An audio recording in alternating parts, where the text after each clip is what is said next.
So hello everyone and welcome back. In today's video I'm going to be going over all the things I packed and took up to Kilimanjaro for my summit climb.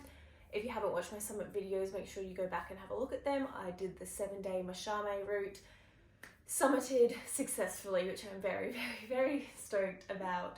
And yeah, pretty much I'm just going to run through everything I took up and everything that I kind of wish that I took up, and some things also that I probably didn't need. Keep in mind, I've been making this collection for years now. I've been hiking for years. So if you are planning on doing Kilimanjaro and it is your first time, you are probably going to have to put a little bit of investment into it, because you are going to need good quality stuff unless you want to just hire it all there. When you book your trip, you do get sent a packing list which tells you everything you need, and depending on what tour company you've gone with, you do have the option to rent things out. So for instance, I went with Can Do Adventures and I had the option of renting a sleeping bag and trekking poles.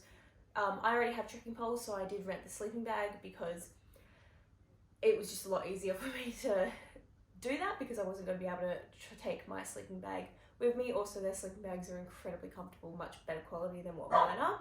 I'm also going to run through in this video what I wore up for summit night, because that was a question I had when I was doing Kilimanjaro research, was how many layers I was going to need for summit night. And I probably could have done with one more, I won't lie, but I will show you what I wore up for summit night and what I wore for the majority of the day. I did do this hike in June, so it was the start of the season. I was the first climber of the season, so the weather was a little bit iffy. We actually were very lucky in the group and got beautiful weather, but the weather could have been a hit or a miss. We were just a very lucky group for what we got. So you are only allowed 15 kilos in your porter bag, and then you also do have another backpack, which is like your personal day pack that you trek up with. So 15 kilos is all you're allowed for pretty much all your warm clothes, all your medication, toiletries, everything like that, any extras that you want. So my bag came to 12 kilos, including the sleeping bag, because the sleeping bag is packed into your porter bag. And then I think my little day pack was around 5 kilos, and that just had like camera gear, extra warm clothing, snacks, stuff like that. Any extra luggage that you bring to Kilimanjaro, say if you're doing a safari or you're like me and you have traveled to other places before, you do leave at the hotel. So I just packed everything up into my suitcase and just locked it away and left it there. Anything valuable like your passport, laptop, drone, let's say, any electronics that you don't want to take up do get locked in a safe, so you know they're nice and safe. We'll start off with what I generally wore for each day of the hike. So I have brought 2 lightweight t-shirts with me. Now these are very lightweight, which made them very easy to clean if they got a little bit smelly, which one of them did after the first day. So I pretty much wore them for the first 2 days, and then for the last 2 days I wore them down, because the climate we were going up was like a rainforest. So it was a bit warmer, it was a bit more humid than the other parts of the mountain. So 2 lightweight t-shirts. Pants wise, I don't have any with me, but I just wore general workout leggings. I brought 4 pairs of those with me. One which was a little bit thicker for summit night, one which was thinner for the 2 days up, another thin pair for the 2 days down, and then just a medium thickness pair. Now you can go with hiking pants if that's what you want to do, but I hate hiking pants. What I did wear over my leggings, if it was a bit cold, a little bit windy, and I just wanted that little bit of an extra layer, were my rain pants. Now these are, you could call them a hard shell pant. They are windproof too, so they blocked all of the wind out completely for me. So I pretty much wore these even when it wasn't raining. Pretty much from day 2 I wore these every single day, except for the first day and the last day going down the mountain. Actually no, I did wear these going down last day on the mountain because it was raining. I also brought 1 quick dry long sleeve top. This is the one thing I wish I brought 2 of, because I actually ended up wearing this a lot more than what I thought I was going to. I thought I was only going to be wearing it maybe the summit night or the night before summit. I ended up wearing it pretty much every day from day 3, 4, 5 and 6, because it was quite cold up there, and I just needed that little bit of protection and also protection from the sun. So I wish I brought 1 more of those, because this got a little bit smelly towards the end. You don't need to worry about smell because everyone smells if you do it, you'll find out. Thermals, so I brought a thermal bottom and a thermal top. And that's pretty much what I wore to bed, with also my fleece pants every single night. So I didn't wear the thermals until we got a little bit higher up the bottoms, but the thermal top I wore to bed every single night with my night top, which was just a big baggy top, and then I also wore my fleece pants to bed and around camp. Now we'll get to all my outer shells. I brought a lot of outer shells because I like to wear a lot of layers so I can take them off and put them back on, because I have a bit of abnormal body heat where I get really, really hot and then I get really, really cold. So for around camp and that, I just brought this vest, which is just your simple puffer vest. That was also great if it was a little bit cold, but not cold enough to wear like full sleeves. And then I brought my fleece jumper, which I wore again only for nighttime when it was really cold, and this is also really good for layering. And then I brought a puffer jacket. This is pretty much what I wore every single night, every morning when we started off hiking and it was quite cold. And then of course summer night I wore this too. So just a good little puffer jacket. Again, very lightweight, keep you warm. It's good investing in a good quality one of these two. It will be well worth it. And then the last outer layer I brought was my rain jacket. And this, again, I wore pretty much every single day. This is a really good quality rain jacket. It will pretty much withstand any rain unless it's a torrential downpour. Another thing that I highly recommend you invest in if you are starting up your hiking collection, I do recommend that you invest in a good quality rain jacket. Now we will get on to what I wore on my hands, head and feet. B for warmth, a buff. I do highly recommend that you get a buff because there are some places where it's quite dusty and people were walking without a buff and they just started getting a cough and everything. So I do recommend that you get a buff because you can wear it as a headband, you can wear it around your face, you can wear it in so many ways. It's definitely worth it. And then a bucket hat.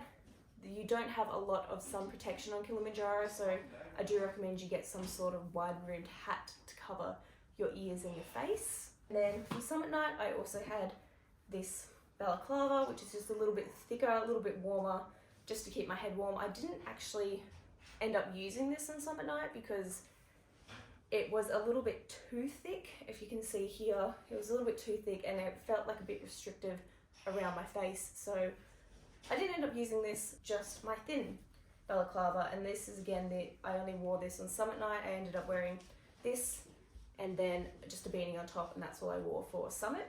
For hands, I had 2 pairs of gloves. I had one thick pair of gloves. Now they do recommend mittens, but I didn't want to invest in mittens, and I wish I invested in mittens because even with these and my merino wool gloves, which are the lightweight gloves that I wore majority of the time as well when it was quite cold in the mornings, it wasn't enough. Even with hand warmers in there, my hands were still quite cold, but I do recommend that you get some good quality lined gloves that are going to keep your hands warm because it is freezing on top of Kilimanjaro. In terms of socks, I brought 4 pairs of normal hiking socks, 2 pairs of hiking liners, and 1 pair of really thick thermal socks for summit night. I only wore these on summit night and then sometimes when it was quite cold at nighttime when I was going to bed, but other than that, that's the only time I wore them. Every other time I just wore my plain hiking socks. I do recommend liners if you haven't broken any shoes completely as well. And I did wear these as well on summit night just for a little extra bit of layering on my feet. Other things I brought were a poncho. I ended up using this the last day because it was a bit muddy when we were going down, and this was just kind of protecting everything from getting really, really muddy. So I'm very happy I brought that. Shoes wise, I had my hiking shoes. Definitely recommend you get a high or a mid hiking shoe for this because some of the terrain is questionable, especially when you're going down. You want that ankle support because it is going down volcanic scree and you pretty much have to ski down. So I do highly recommend that you get some high shoes. And then for around camp, I just had my Tevas. You can pretty much use any comfortable shoe for around camp. You will then also need a water bladder and at least 1 wide mouth water bottle. The reason you need a wide mouth water bottle is because this tube actually freezes when you're going up to the summit. So you can't drink from this pretty much until you're down back at base camp. This is all you're going to have. So if you can take just these, but you will need about 3 litres of water a day. I then also brought my trekking poles because I have really good ones, but again, if this isn't something you have and you're not like a seasonal hiker, you can just rent these. I then just brought one little bag. This was just for dirty washing and things like that. A good pair of sunnies. So you just want polarized sunnies, and you probably want a tinted lens too, because the sun is quite strong up there. If you've got polarized good sunnies that kind of majority cover your face, that will be excellent. A good head torch and extra batteries. You will need this for summit night. You will be hiking for probably about 6 to 7 hours on summit night, so you do need something that's going to last. Then I just had other little bits and things like my toiletries, and then I just brought a heap of hand warmers. If you are using hand warmers on summit night, make sure you crack them at your base camp, because they will not work at summit. And then I just had all my medications and everything. And the last thing that I brought was a blow-up pillow. Now, they don't supply pillows on these type of treks, so if you can get yourself a good little blow-up pillow, it will make the world of difference. Otherwise, you can just get something like this and stuff it with clothing, and that can be your pillow. I also forgot to mention that you do have sleeping mats, so don't worry about that. I also then did bring some crampons. I didn't need these. You don't need these unless you're planning on doing it in the off season. I then also just had my everyday backpack, which is my Low Pro Photo Sport 3 backpack, and that just, I had my camera in it, my water bladder, my wide mouth water bottle, my snacks, and then any extra layers that I needed, and that's all I carried up the mountain.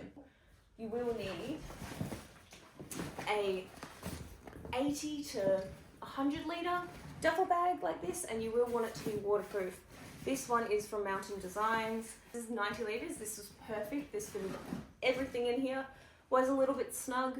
Could have done with a little bit more space, but this was everything I needed, and you will need one of these if you are hiking up Kilimanjaro. 2 other things I do actually highly recommend you bring, and that is earplugs and an eye mask, a blackout eye mask, because you will need that in order to sleep on summit night. Noise cancelling headphones or earplugs will help you sleep every single night, because it is quite noisy at camp. I have the Loop earplugs there in my Amazon store. Highly recommend if you are a hiker, if you're a camper, if you're a traveller, they are the best. They're so comfortable to sleep in, they're reusable, and they're just cancel out so much noise. Highly recommend. So now I'm just going to go through what I wore on summit night, because that is something I think people need to know to realise just how cold it is. So I'm going to start off with my bottom layers. So I wore my thick leggings, and then I wore my thermals on top of my thick leggings, fleece pants, my hard shell pants on top. So I was wearing 4 layers down the bottom, and that was a good warmth for my legs. And then on top, I wore my lightweight long sleeve t-shirt, my thermal top on top, which I don't have to show you at the moment, my fleece jacket, my puffer jacket, and then my hard shell raincoat on top. So I was wearing 6 layers on top, and I was still cold. Yeah, I was still cold. I think it would be a bit different if you had something like a snow jacket. I think it would be a lot warmer than what I was. When we were moving, I was fine, but as soon as we stopped, I would just start freezing. Keep in mind, when we hiked, it was negative 12 degrees at the summit, so that is very, very cold. That is one thing I wish I brought, was maybe one more layer for the top layer, because I was pretty sure I was going to get frostbite in the end, once. And then on my feet, I wore liners, and then thick socks, and then my hiking boots. On my hands, I wore my merino wool gloves, and then these gloves. Again, I wish I had a bit of a thicker glove, because my hands were freezing cold. And then on my head, I wore my balaclava and my beanie, which was enough warmth for me. And then I'll just put my hood up on my rain jacket if it was a little bit windy. But that is going to conclude this video, guys. Like always, if you like my videos, make sure you click the like button and the subscribe button. And I'll see you all in the next one, which will just be a little bit more information about how the hike was and answering some questions from my Instagram followers. But for now, that's all.